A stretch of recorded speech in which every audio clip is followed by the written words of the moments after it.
को पेश होने वाले बजट से देश का हर वर्ग कुछ ना कुछ उम्मीदें बांधे हुए है। देश का अन्नदाता भी महंगाई से राहत की उम्मीद कर रहा है। ग्वालियर के जारगा गांव के किसानों की बजट से क्या उम्मीदें हैं, उनसे विस्तार में बात की हमारे संवाददाता विनोद शर्मा ने। आम बजट से पहले हम पहुंचे हैं ग्वालियर के जारगा गांव में, और इसलिए क्योंकि यहाँ ज़्यादातर किसान रहते हैं और किसान इस बजट से क्या कुछ उम्मीद लगाए बैठे हैं, क्योंकि हर साल ये होता है कि बजट आता है और किसान उम्मीद करता है कि शायद उसके लिए कुछ आएगा। कभी आता है, कभी नहीं आता। इस बार क्या कुछ आना चाहिए, क्योंकि अभी तो किसान को नहीं पता कि बजट में क्या कुछ होने वाला है।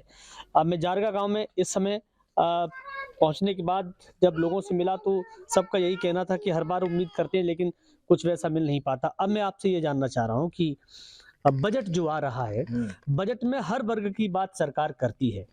किसान एक ऐसा वर्ग है जिसको लेके हमेशा ये कहा जाता है कि हमारा अन्नदाता है, देश चलाता है, फसल करता है, लोगों को अनाज देता है। और किसान को क्या मिलता है? किसानों को सर कुछ नहीं मिल पाता। जो वादे होते हैं वो तो नहीं हो पाते। जैसे सबसे पहले किसान के लिए खाद और बीज आता है, तो बीजों के और खादों के इतने दाम बढ़े हुए हैं कि किसान त्रस्त है उससे। पहले की अपेक्षा करीब करीब अभी 500 रुपए प्रति कट्टा तो बढ़ा हुआ है। जैसे बीज किसान करता है कि फसल करता है, उस फसल में ज्यादा से ज्यादा 5 या 6 हजार रुपए की तो रेट तय कर दी है। और जब बीज लेने जाते हैं तो वो ही फसल सरसों का बीज इस साल पायोनीर वालों ने 1000 रुपए किलो प्रति किलो दी है। तो इससे किसान त्रस्त है। इतना बीज मतलब महंगा नहीं कर पाता है। जो वादा करते हैं तो वो तो देते नहीं है। बिल्कुल, वादा बीज का वादा सरकार ने कितना किया था, कितना नहीं किया था, पूरा हुआ कि नहीं हुआ? बीज के अलावा अगर हम किसी दूसरी चीज की बात करते हैं तो सबसे महत्वपूर्ण चीज क्या है? सबसे महत्वपूर्ण किसानों को डीजल कम होना चाहिए। अन्य जनता की अपेक्षा यदि मान लो डीजल और के लिए कम नहीं करवा तो कम किसानों के लिए किसान कार्ड देख करके या उसकी खाती किताब देख करके उचित मूल्य की दुकानों पर जाकर उसको अलाउ करना चाहिए। किसानों को कम कीमत में खाद देना चाहिए और बीज भी कम होना चाहिए।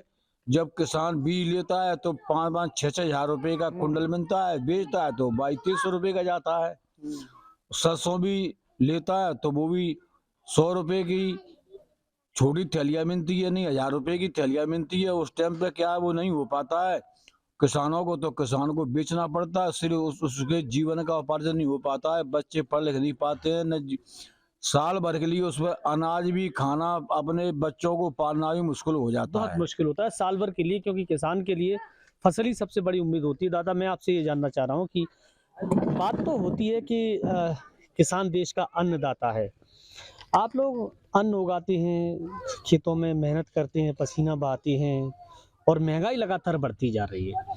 इतनी महंगाई हो गई है, मैं आपसे पूछ रहा हूँ, आपने सबसे कुछ याद है बचपन में आपने कम कीमत में क्या खरीदा था और आज क्या कीमत हो गई है? सबसे बचपन में हमने 15-20 साल से ट्रकबाजी की। उस समय 7 रुपए डीजल मिलता था लीटर, और आज की महंगाई में 100 से ऊपर डीजल मिल रहा है। तो वो किस तरीके से अपना निर्वाह कर सकता है? मतलब 92 रुपए लगभग डीजल पे बढ़ गए, और आपकी आय में, आपकी कमाई में इतनी बढ़ोतरी हो पाई, इतने गुना सवाल ही ज्यादा? नहीं है साहब, जितना कमाते हैं उतना डीजल पेट्रोल खा जाती है। मैं ये जानना चाह रहा हूँ कि बीज की बात हो गई, बिजली की बात हो गई, डीजल की बात हो गई और पेट्रोल की बात हो गई, कोई और बात बची है? क्योंकि हर चीज महंगी है। हर चीज तो महंगी है, जो तो सरकार के हाथ में है, कम करना या ज्यादा करना। परंतु हमारे क्षेत्र का काम एक सही है। ऐसे लाइट कट जाए 2-1 दिन तो हम अपने मंत्री जी से कहते हैं, वो बेचारे जुर्माना भी देते हैं। लाइट गोल हो जाए तो उनसे कहते हैं। हमारे गांव में पानी की व्यवस्था है, उनके क्षेत्र में सारी व्यवस्था है। आज मंत्री जी का इतना आशीर्वाद है उनके क्षेत्र में कि मंत्री सुनते हैं पानी की, लाइट की, बिजली की, सबकी। और ये खाद भी तो ऊपर की सरकार का काम है, मंत्री जी का काम तो है नहीं। वैसे वो तार फेंसिंग भी लाने का विचार कर रहे हैं कि किसानों को तार फेंसिंग दी जाए, कुछ पैसे जमा करके 90% में 10% किसान जमा करे। ऐसी सुनवाई में आई है, मंत्री जी ने बोला है। बिल्कुल, मैं समझ गया आपकी बात को।